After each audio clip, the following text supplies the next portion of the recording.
Welcome, Jews, to our negative first millennial building project, 2,000 years of Jewish significant figures. We Jews are not known for our big building projects, mainly because great empires tend to come through the Middle East and burn them down and knock them over. But we have been known to build two things, Sukkot and Eruvin. Eruv is a way to make your celebration of Shabbat more special. As a rule, we are supposed to be mindful on Shabbat. We're supposed to be in our own space, lean in, breathe, and enjoy what we have instead of running around trying to collect all the things we don't have. The base assumption is that your space is your home, but one could make a pretty cunning argument that your space could be the Briarwood shtetl, or the Pine Grove shtetl, or Timber Ridge, or Devonshire, and if you want to argue to me that Timber Ridge and Devonshire should really count socially as the same space, I'll be okay with that. To demarcate your space where you can celebrate and share and be in your space without hiking all over the place, we have historically built an Eruv around that space. The kind of Eruv you are most familiar with is an Eruv Chatzerot, or as every Orthodox Jew calls it, an Eruv. An Eruv Chatzerot is like what you see on the cover here, where you have multi-generational family living. People have different individual compounds, but they share one communal yard or courtyard in a big family complex, pretty much like the casita in Disney's Encanto. The basic demarcation for this is my space I'm going to celebrate here is the archway with two side posts and something nice over the top, with or without a grape arbor, or in my case, a string bean jungle. The Eruv Chatzerot was made for people who live in a home on this side of the garden and want to bring Shabbat dinner to or from Grandma and Grandpa's house on that side of the garden.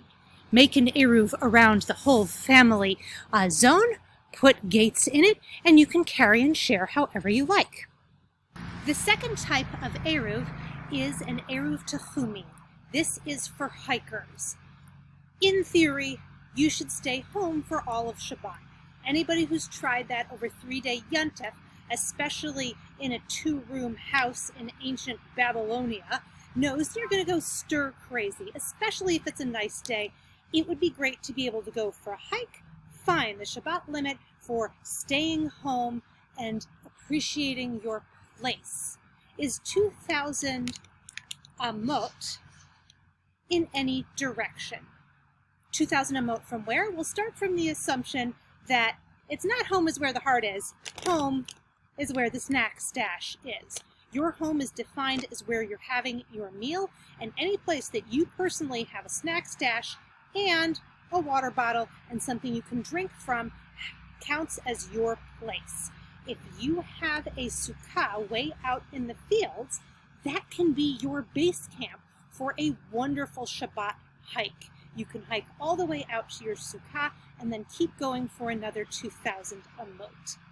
The reason that the rabbis in ancient Bavel were so careful about this is if they knew they had a shear with a great rabbi happening in the next village, or maybe 2 or 3 villages away, then make sure to lay out snack stashes in shepherds' huts in the fields and Sukkot in the harvest zones, so they could hike all the way from one town to the other and still not be traveling on Shabbat.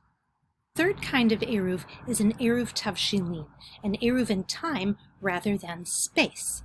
An Eruv Tavshilin basically says that your 3-day Yontef is, for all practical purposes, one continuous feast that you start cooking for on Wednesday and have leftovers on your great feast on Wednesday night, and Thursday, and Friday, and Shabbat, and pretty much all the time you spend shuttling back and forth between shul, your living room, and your dining room. You're not cooking for Shabbat on Yom Tov. You're simply putting the finishing touches on a meal you've long since started preparing with your baked goods and the things you're cooking and preparing.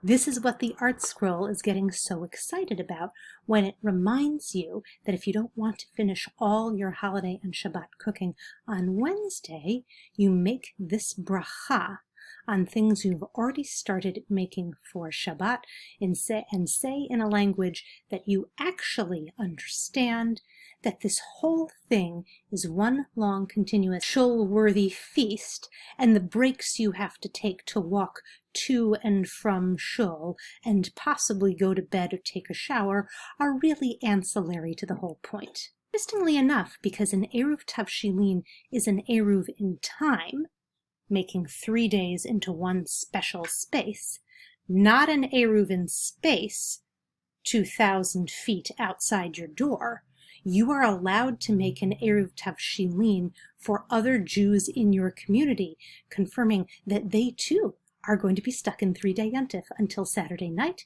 and might as well get some good munchies out of it.